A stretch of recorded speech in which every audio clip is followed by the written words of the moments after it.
10 things that poor people do that the rich people don't. I'm gonna share with you from life experience what poor people do, what I used to do a lot that kept me mentally broke, physically broke, spiritually broke, and more importantly, financially broke. Number one, they don't have goals. When I was younger, and people used to say, go write down your goals, write down what you want, visualize it, do affirmation. You know what I just say?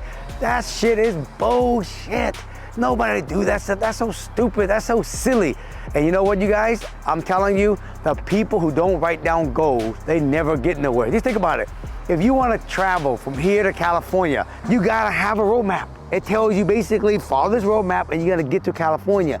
Trying to go to California for the first time without a roadmap, where would you be at? You probably won't even leave the house. This is what goals are about. It write out your roadmap to where you wanna go.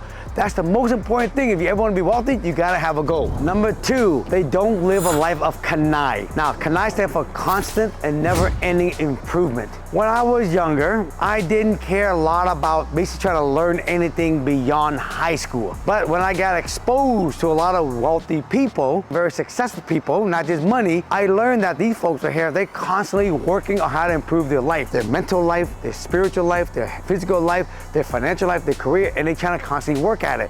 So what happened is that the poor people, once they get out of high school, they stop learning. Some of them go to college, and after college, they stop learning. Folks, if you want to be successful in anything in life, you gotta constantly and never-ending improve. You gotta keep learning, keep exposing you to other people who's better, faster, smarter, more fit, more healthier, so you can learn from them. Because as long as you keep growing, you're gonna be, in my opinion, successful. Could be complacent isn't success. Number three, actually risk adverse. They don't like taking risks. They like to be safe and secure. If you want to be successful at anything, making money, even be more healthier, you gotta get out of your comfort zone. You gotta take a little bit of risk. You gotta be okay with falling down, skimming your knee, skimming your elbow. That's the only way you grow. That's the only way you're gonna get better. If you're not happy with the income, take a little risk. Go find a job that actually make you more money. Go out there and be an entrepreneur. If you want to lose some weight, get out there and join a gym. You got to take a little risk if you want to be more successful. Number four, they have the mindset of the short-term thinking versus long-term thinking. Let me tell you what I mean by that. The short-term thinking, this is what my friend Ben Baller said. They get this mindset microwave. They want to put something in 30 seconds later, a minute later. They want to see the results right away. The problem with that is, yeah, you can do that, but you don't get nowhere. You make money, spend money. You make money, spend money, because they're so impatient. The rich people, they know that anything they do, it takes time, especially the big thing, especially the good thing. They take time. So if you want to be rich, you got to actually be patient, folks, and understand that the good stuff, it takes time. If you want to be poor and you keep standing still in the same spot, just make some money, spend some, make some money, you can stay there. Number five, the poor people are always complaining, but I get it, because I used to be like that. Because what happens, folks, when you're poor, you constantly sitting around and all you see is all problem. And the problem when you start seeing the bills, you see, this problem, and then what we do, we speak more about that. Oh my God, I'm so tired of all these bills, or I'm not making enough money. Why is this person always bugging me? Why is my boss such an asshole? And they just focus on that. And the law of attraction says the more you focus on something, the more you're gonna keep on seeing more of that. And the problem is you basically, it's like this spiral. You just keep complaining and all you do is go down and down and down and down and down. That's what happened, folks. So if you want to be rich, you got to start speaking solution versus problem. Number six, consistency. The poor people, they're never consistent. When I mean, again, poor, I'm not talking about financially poor. I'm talking about mental, spiritual, emotional. The poor people never stay consistent with anything.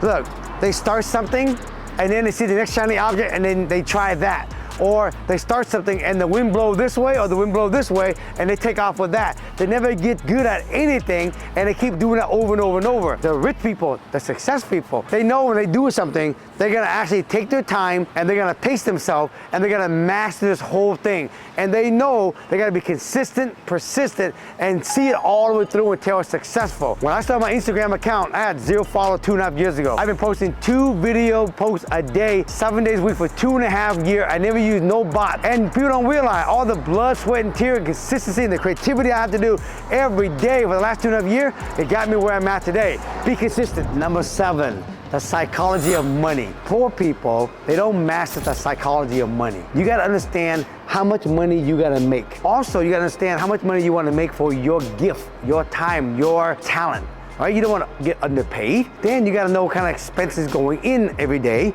right? So you can minus from how much you make. You got to know how much you're going to net every month. You can't just go out there and spend and just charge everything on a credit card. And all of a sudden you realize you spend 20 grand, but you're only bringing in 19,000. It's about taking some of the money you save, take some of that and leave it in cash for saving, but take some of that to invest it so you can make more money when you're asleep. These are all the things that you got to understand about the psychology of money that most poor people never master. Number 8. Buying stuff you don't need. Folks, I ain't gonna lie, when I was younger, when I was starting to make some money, I was buying a bunch of dumb stuff I didn't need because I was trying to keep up with the Jones, trying to actually look rich so I can fit in. When I went to Landmark Forum, I started learning more about myself, that I don't really need to try to actually buy especially stuff trying to fit in. I just had this whole story about I don't fit in and I needed to buy a bunch of expensive stuff to fit in. When I learned that, and I also talked to my financial friend, they said you don't need to spend all the money. Make your money. Save some of that money. Take some of the money, spend it in your life. Save some of that money, and then build that wealth. When you get enough money, then buy all the nice stuff until you drive the Honda. Don't buy all the Rolexes right at the beginning, folks. It takes time to get these good stuff. So don't go spending all your money buying dumb stuff at the beginning. Number 9, they're just comfortable. Look, poor people, they like to stay comfortable. Rich people, they like to go out there and create and get outside the box and get uncomfortable. Bottom line, folks, if you want to be successful and rich, again, not just in money, but in fitness, in relationship, right? If you're single, you got to get uncomfortable, go out there and go meet people so you can find a mate. Being comfortable ain't going to serve you. If you're overweight and you need to get more fit, you got to get uncomfortable and go out there and join a gym and go work out and get uncomfortable, feel a little pain. If you want to be successful in anything, folks, you got to get uncomfortable versus being comfortable. Number 10, they make excuses. Here's the bottom line, man. If you want to be successful and rich, you gotta always go out there and look for a solution, and you gotta go out there and take action, action, action, action, action, action. You gotta keep moving forward, because at the end of the line, folks, you can't be successful unless you take the action, do the work. All the excuses you make is just, at the bottom line, don't serve you for nothing. So stop being lazy, get your ass up, right, and go do something, go chase after your goal, right, and achieve it. Do it for yourself. If you don't do it for yourself, at least do it for your family. Stop making excuses, take action, get the shit done. If you guys really enjoy that, please let me know in the comment. Tell me which one do you guys think hit home for you out of the top 10, okay? Right? Is it number 1? Is it number 5? Let me know. I'm just curious. Look, I'm gonna tell you, I was all that, okay? But when I got clear my goals, you guys, and I really wanted what I wanted really bad, I worked through all 10 of these, and there's so many more. So comment below which one hit home for you guys. Make sure you give me a likes up, and make sure you guys hit that subscribe button. Go tell all your friends about my YouTube channel for me, okay? So I can give them more tips to make their life better, all right? Have an awesome day. Peace.